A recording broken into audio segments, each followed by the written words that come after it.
And so you can't help but think about the direction that this team keeps going in the farm system.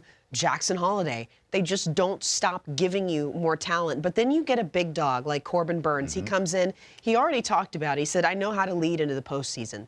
That's what I'm used to, is the postseason. That's what we're going to do here in Baltimore. He's consistently in the top 5 in innings pitched. It's what you want to see. You take off those question marks. Mike Elias likes to go for those workhorses.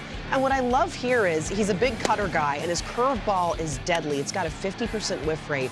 But what he said he's done the most is deploy his slider this offseason, and that's what he wanted to work on today. Yeah, well, I mean, he did a really nice job as far as, like, getting the work in that he needs to get done.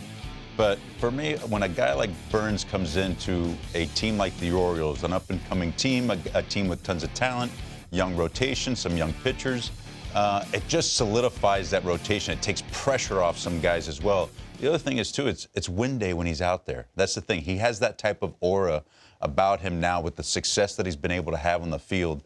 You know, a lot of the guys that I had the pleasure to catch that were able to get to kind of the level that he's at, when they're on the mound, the team behind him, there's a confidence about it that you know you're going to get a tremendous pitch game and that you're going to have an opportunity to win that game. And I can't tell you how much it means for a team like the Orioles to have a guy like that that's going to be showing up every 5 days. And like I said, when you have that feeling that it's win day with that guy out there, you know, it helps take pressure off the rest of that rotation.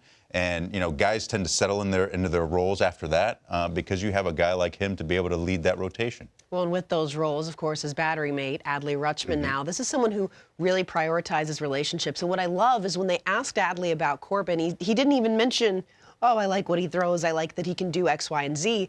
He said, I love watching him in the weight room, and we're doing everything together, and I like watching his routine and learning what he can do. So he's already picking up on this as well. And when you look at Adley, again, you lead off with a home run. That's great.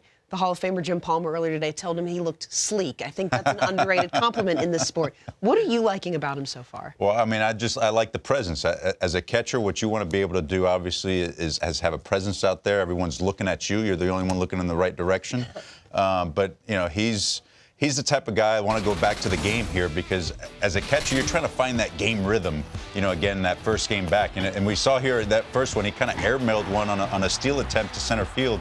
And this was always, for me, like the last thing to come is that footwork, the quickness, the transition. So obviously he's still, you know, getting into the game, into that game rhythm. Makes the overcorrection, which is you'd rather have that one hop. Obviously he got the good pick there by Holliday to help him out, but you know, you can tell he's getting back into the game rhythm. His hitting, obviously, I feel like he can get out of bed and just, you know, swing the bat and hit.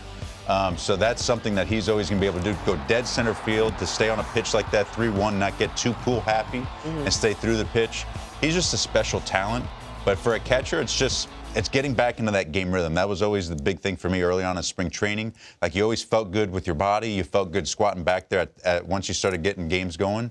But it's just getting into that rhythm of that ball coming in, the timing of catching the ball, the timing if you got a guy stealing like we saw there, just working your footwork, your transfer, you know, your release point, all that stuff comes into play and takes a few games to get into that rhythm. And but, you know, for Adley, he was making those adjustments quick in the game.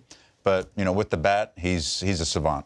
Well, and I think he's already so young, but we've already seen he's a very pronounced leader in that clubhouse. The presence. No qualms with that whatsoever. But he was raised in that kind of a household, and somebody who was also raised in a similar household, a little bit bigger of a name, though, when he was a kid, Jackson Holliday. I mean, he still looks like a kid, but everything since his name was called plays like a full-grown adult. And it's hard to believe, as much as he tore through the minor leagues last year, that we're even saying, okay, well, this is probably his debut year.